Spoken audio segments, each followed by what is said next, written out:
ಇಂಥ ಮಕ್ಕಳನ್ನು ಎತ್ತಿದೆಯಪ್ಪ, ಇಂಥ ಮಕ್ಕಳನ್ನು ಇರೋದಕ್ಕಿಂತ ಸಾಯಿಸೋದು ನಿನಗೆ ಉತ್ತಮವಾಗಿತ್ತಲ್ಲ ಅಂತ ಆ ಮಕ್ಕಳ ದೃಷ್ಟಿಯಲ್ಲಿ ತಂದೆ ತಾಯಿಗೆ ಅವಮಾನ ಆಗುವುದಾದರೆ ಯಾಕೆ ಪ್ರಿಯರೇ ಆ ಜೀವನ? ಅದೇ ರೀತಿ ದೇವ್ರೇನು ಬಯಸ್ತಾ ಇದೆ ನಮ್ಮಿಂದ? ಅದಕ್ಕೆ ದೇವ್ರು ಹೇಳ್ತಾ ಇದ್ರೆ, ಫಲ ಕೊಡದಂಥ ಪ್ರತಿಯೊಂದು ಮರವನ್ನು ಕಡಿದಿಗೂ ಬೆಂಕಿಗೆ ಹಾಕುವರು. ಕೆಳಗಡೆ ವಚನವನ್ನು ನೋಡೋಣ. ಇನ್ನೊಂದು ವಚನವನ್ನು ನೋಡೋಣ ಪ್ರಿಯರೇ. ಯೆಹೆಜ್ಕೇಲನ ಪ್ರವಾದನೆ ಗ್ರಂಥ 9ನೇ ಅಧ್ಯಾಯ 5ನೇ ವಚನ ನೋಡಿಕೊಳ್ಳೋಣ.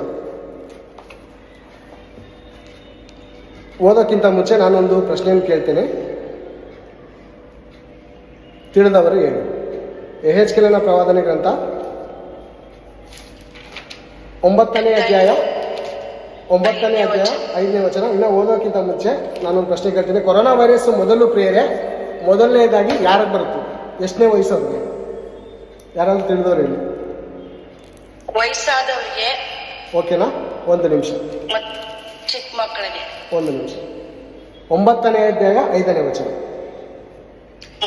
ಮಿಕ್ಕವರಿಗೆ ನೀವು ಪಟ್ಟಣದಲ್ಲೆಲ್ಲ ಇವನ ಹಿಂದೆ ತಿರುಗುತ್ತಾ ಹತ್ತಿಸಿರಿ. ಮುಂದೆ ಓದಿ. ಯಾರನ್ನು ಕಟಾಕ್ಷಿಸದಿರಿ, ಉಳಿಸದಿರಿ. ವೃದ್ಧ, ಸಾಕು ಯುವಕ, ಸಾಕು. ಮೊದಲನೇ ವೈರಸ್ ಯಾರಿಗೆ ಬತ್ತು ಬೇರೆ? ಎಂಥವ್ರು ಬತ್ತು? ಅಮ್ಮನವ್ರು ಹೇಳಿದಾಗ ವೃದ್ಧರಿಗೆ. ಕೆಳಗಡೆ ಓದೋಣ. ನೆಕ್ಸ್ಟ್ನೇದು ಯಾರು ಬತ್ತು? ಮಧ್ಯಸ್ಥಿಕರಿಗೆ, ಅಂದ್ರೆ ವಯಸ್ಸಾದವರಿಗೆ. ಓದೋಣ ಕೆಳಗಡೆ. ಯುವಕರಿಗೆ, ಯುವತಿಯರಿಗೆ. ನೆಕ್ಸ್ಟ್ ಮೂರನೇದು ಸ್ತ್ರೀ, ಬಾಲಕ ಎನ್ನದೆ. ಮೂರನೇ ವೈರಸ್ ಯಾರಿಗೆ ಬತ್ತು? ಬಾಲಕರಿಗೆ. ಮತ್ತೊಂದು ನಾನು ಓದ್ತೀನಿ ಪ್ರಿಯರೇ, ಓಕೆನಾ? ನೀವು ಪಟ್ಟಣದಲ್ಲೆಲ್ಲ ಇವನ ಹಿಂದೆ ತಿರುಗುತ್ತಾ ಹತ್ತಿಸಿರಿ. ಯಾರಿಗೆ? ದೇವದೂತರಿಗೆ ದೇವರು ಅಪ್ಪಣೆ ಕೊಡ್ತಾ ಇದ್ದಾರೆ. ಕೊರೋನಾ ವೈರಸ್ ಅಂದ್ರೆ ದೇವದೂತರಿಗೆ ಕೊರೋನಾ ವೈರಸ್. ನೀವು ಪಟ್ಟಣದಲ್ಲೆಲ್ಲ ಇವನ ಹಿಂದೆ ತಿರುಗುತ್ತಾ ಹತ್ತಿಸಿರಿ ಅಂದ್ರೆ ಕೊಲೆ ಮಾಡೋದಕ್ಕೆ ಪ್ರಾರಂಭ ಮಾಡಿರಿ. ಯಾರನ್ನು ಕಟಾಕ್ಷಿಸದಿರಿ. ಏನ್ ಬೇರೆ? ಸೌಲನಿಗೆ ದೇವರೇನು ಹೇಳ್ತಾರೆ ಗೊತ್ತಾ? ಸೌಲನಿಗೆ ಯಾರ ಮುಖನೂ ನೋಡಬಾರ್ದು, ಅಮಲೇಖರನ್ನು ಒಬ್ಬೊಬ್ಬರನ್ನು ಹಾಳು ಮಾಡು, ಸಾಯಿಸು. ಯಾಕಂದ್ರೆ ಅವರು ಬೆಳೆದ್ರೆ ವಿಗ್ರಹ ಹಾಳೋದಕ್ಕೆ ಆಗ್ತಾರೆ. ಅವರಿಂದ ನೀವು ಹಾಳಾಗೋಗ್ತೀರಾ. ಕಟಾಕ್ಷಿಸಬೇಡ ಅಂತ ಹೇಳಿದ್ರೆ ದೇವರು, ಕಟಾಕ್ಷಿಸಬೇಡ ಅಂತ ಹೇಳಿದ್ರು. ಓಕೆನಾ? ಆ ಮಾತನ್ನು ನಿಮ್ಗೆ ನೆನ್ಪಿಸ್ತಾ ಇದ್ದೀನಿ. ಯಾರನ್ನು ಕೇಳೋದಣ, ಯಾರನ್ನು ಕಟಾಕ್ಷಿಸದಿರಿ, ಉಳಿಸದಿರಿ. ಮೊದಲನೇ ಕೊರೋನಾ ವೈರಸ್ ವೃದ್ಧ, 2ನೇ ಕೊರೋನಾ ವೈರಸ್ ಯುವಕ, ಯುವತಿ, ಸ್ತ್ರೀ, 3ನೇ ಕೊರೋನಾ ವೈರಸ್ ಬಾಲಕ ಎನ್ನದೆ ಸಕಲರನ್ನು ಸಂಹಾರ ಮಾಡಿಬಿಡಿರಿ. ಇವಾಗ ನಾನು ನಿಮ್ಗೊಂದು ಪ್ರಶ್ನೆ ಕೇಳ್ತಾ ಇದ್ದೀನಿ. ಕೊರೋನಾ ವೈರಸ್ ಬಂದು ಸತ್ತವರು, ಸಾಯಿಸಿದವರು ದೇವರ ಸೈತಾನನ? ನೀವು ಹೇಳ್ಬೇಕು.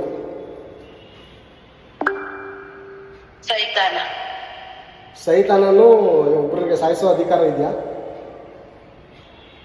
ಇಲ್ಲಿ ದೇವರೇ ಅಂತ ಹೇಳ್ತಾ ಇದ್ದಾರಲ್ಲ. ಬೈಬಲ್ ಓದೋಣ ಪ್ರಿಯರೇ, ಚೆನ್ನಾಗಿ ಓದೋಣ. ಒಂದೊಂದ್ಸರಿ ಓದೋಣ. ನೀವು ಪಟ್ಟಣದಲ್ಲೆಲ್ಲ ಇವನ ಹಿಂದೆ ಹತ್ತಿಸುತ್ತಾ ತಿರುಗಿರಿ. ಯಾರನ್ನು ಕಟಾಕ್ಷಿಸಿದಿರಿ, ಉಳಿಸದಿರಿ. ವೃದ್ಧ, ಯುವಕ, ಯುವತಿ, ಸ್ತ್ರೀ, ಬಾಲಕ ಎನ್ನದೆ ಸಕಲರನ್ನು ಸಂಹಾರ ಮಾಡಿಬಿಡಿರಿ. ಕೀರ್ತನೆ ಗ್ರಂಥ ಒಂದು ಸಾರಿ ತೆಗೆದು ನೋಡೋಣ ಪ್ರಿಯರೇ, ನಿಮಗೆ ಡೌಟ್ ಇರ್ತದೆ ಬಹಳ ಜನಕ್ಕೆ. ಕೀರ್ತನೆ ಗ್ರಂಥ 90ನೇ ಅಧ್ಯಾಯ ತೆಗೆಯೋಣ. ಕೀರ್ತನೆ ಗ್ರಂಥ 90ನೇ ಅಧ್ಯಾಯ ತೆಗೆದ್ರೆ ಎಲ್ಲರೂ ನಿಮ್ಮ ಕಣ್ಣನ್ನು ತೆಗೆದು ವಚನವನ್ನು ಓದೋಣ. ಓಕೆನಾ? 3ನೇ ವಚನದಿಂದ ಓದೋಣ. 3ನೇ ವಚನ. ಮನುಷ್ಯರೇ ಸಾಯಿರೆಂದು ಆಜ್ಞಾಪಿಸಿ ಅವರನ್ನು ಪುನಃ ಮಣ್ಣಿಗೆ ಸೇರಿಸುತ್ತೀರಿ. ಸಾಕಮ್ಮ. ಮನುಷ್ಯರೇ ಸಾಯಿರಿ ಅಂತ ದೇವ್ರು ಹೇಳಿದ್ರೆ ಸಾಯ್ಬೇಕ? ಅವನ ಆಯುಷ್ಕಾಲ ಮುಗೀತು. ದೇವರು ರೀಚಾರ್ಜ್ ಮಾಡಿ ಕಳಿಸಿದ್ದಾರೆ ಈ ಲೋಕಕ್ಕೆ. ಪ್ರಿಯರೇ, ಫೋನ್ ಎನ್ನುವಂತ ಈ ದೇಹಕ್ಕೆ ಸಿಮ್ ಎನ್ನುವಂತ ಆತ್ಮವನ್ನು ದೇವರು ರೀಚಾರ್ಜ್ ಮಾಡಿ ಕಳಿಸಿದ್ದಾರೆ. ಇದು ನೀನು ಆತ್ಮಹತ್ಯೆ ಮಾಡ್ಕೋಬಾರ್ದು. ನೀನು ಆತ್ಮಹತ್ಯೆ ಮಾಡ್ಕೊಂಡ್ರೆ ಸಿಮ್ ಮುರಿದು ಬಿಸಾಕ್ದಾಗೆ.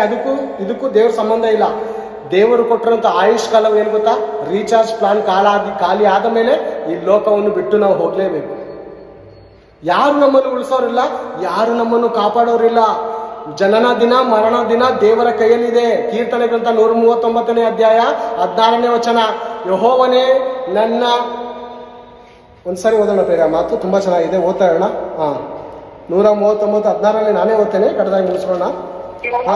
ನಾನು ಇನ್ನು ಕೇವಲ ಪಿಂಡವಾಗಿರುವಾಗ ನಿನ್ನ ಕಣ್ಣುಗಳು ನನ್ನನ್ನು ನೋಡಿದವು.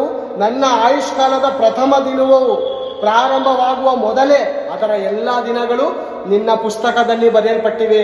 ನಮ್ಮ ಜನನ ದಿನ, ನಮ್ಮ ಮರಣ ದಿನ ದೇವರ ಕೈಯಲ್ಲಿದೆ. ದೇವರು ಮೊದಲೇ ಬರ್ದಿ ಕಳಿಸಿರ್ತಾನೆ. ಆತ್ಮಹತ್ಯೆ ಮಾಡ್ಕೊಂಡ್ರೆ ದೇವ್ರಿಗೂ ಅದಕ್ಕೂ ಸಂಬಂಧವಿಲ್ಲ. ಕಡೆ ವಚನ, ದೇವ್ರು ಯಾಕೆ ಈ ತರ ರೋಗಗಳನ್ನು ಬರ ಮಾಡ್ತಾವ್ರ ಅನ್ನೋಂಥ ವಿಷಯವನ್ನು ಕಡೆ ವಚನ ಓದಿ ಮುಗಿಸ್ಕೊಳ್ಳ ಬೇರೆ. ಎಲ್ಲರೂ ತೆಗೆಯೋಣ. 2 ಪೂರ್ವಕಾಲ ವೃತ್ತಾಂತ. 2 ಪೂರ್ವಕಾಲ ವೃತ್ತಾಂತ ಎಲ್ಲರಿಗೂ ಸುಪರಿಚಯವಾದಂಥ ವಾಕ್ಯವೇ ಆಗಿರ್ಬೋದು. ಆದರೆ ಈ ಒಂದು ಮೆಸೇಜ್ಗೆ ಇದು ತುಂಬ ಅನುಕೂಲವಾದಂಥ ಮಾತು. 2ನೇ ಪೂರ್ವಕಾಲ ವೃತ್ತಾಂತ 7ನೇ ಅಧ್ಯಾಯ 14ನೇ ವಚನವನ್ನು ಕಡೆದಾಗಿ ಓದಿ ಮುಗಿಸ್ಕೊಳ್ಳಿ.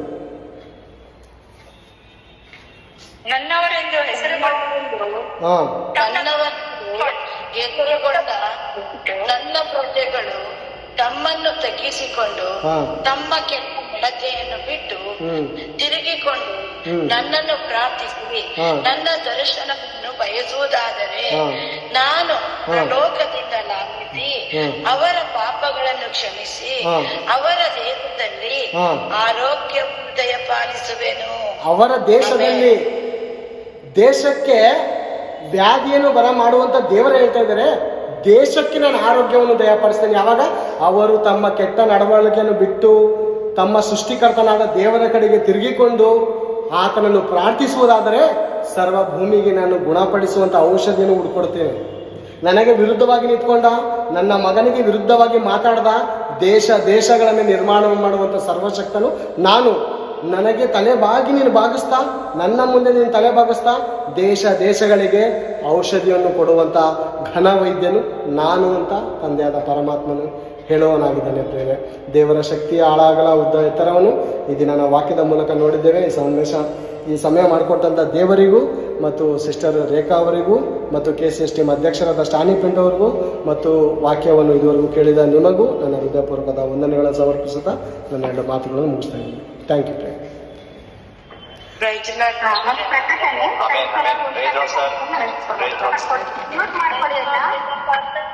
ಪ್ರೈಸ್ ದ ಲಾರ್ಡ್ ಇನ್ಮೇಲೆ ಅಂತ್ಯ ಆಶೀರ್ವಾದ ಆದ್ಮೇಲೆ ಹೇಳಿ, ಮೆಸೇಜ್ ಆದ್ಮೇಲೆ ಬೇಡ. ಯಾಕೆಂದ್ರೆ 2 ಸರಿ ಆಗ್ತಾ ಇದೆ, ಟೈಮ್ ಸಾಕಾಗೋದಿಲ್ಲ. ಆದ್ರಿಂದ ಪ್ರೈಸ್ ದ ಲಾರ್ಡ್ ಅನ್ನೋದು ಅಂತ್ಯ ಆಶೀರ್ವಾದ ಆದ್ಮೇಲೆ ಮಾತ್ರ ಹೇಳಿ ಎಲ್ಲರೂ, ಓಕೆನಾ? ಈಗ ಸಿಸ್ಟರ್ ನೇತ್ರ ಕಂಟಿನ್ಯೂ ಮಾಡ್ತಾರೆ. ಕಂಟಿನ್ಯೂ ಮಾಡಿ ಸಿಸ್ಟರ್. Thank you. ಓಕೆ, ದೇವರ ಪರಿಶುದ್ಧ ನಾಮಕ್ಕೆ ಮಹಿಮೆ ಉಂಟಾಗಲಿ. Thank you brother. ಇದುವರೆಗೂ ಒಳ್ಳೆ ಉತ್ತಮವಾದ ರೀತಿಯಲ್ಲಿ ದೇವರ ಕಾರ್ಯಗಳನ್ನ, ದೇವರ ಶಕ್ತಿಯನ್ನ, ಅಸಮಾನವಾದ ದೇವರ ಶಕ್ತಿಯ ಕುರಿತಾಗಿ ಆತನು ಏನು ಮಾಡಲಿಕ್ಕೂ ಕೂಡ ಆತನು ಸರ್ವಶಕ್ತನಾಗಿದ್ದಾನೆ ಎಂಬುದರ ಕುರಿತಾಗಿ ಕರ್ತನ ಬಗ್ಗೆ ನಮಗೆ ಆಳವಾಗಿ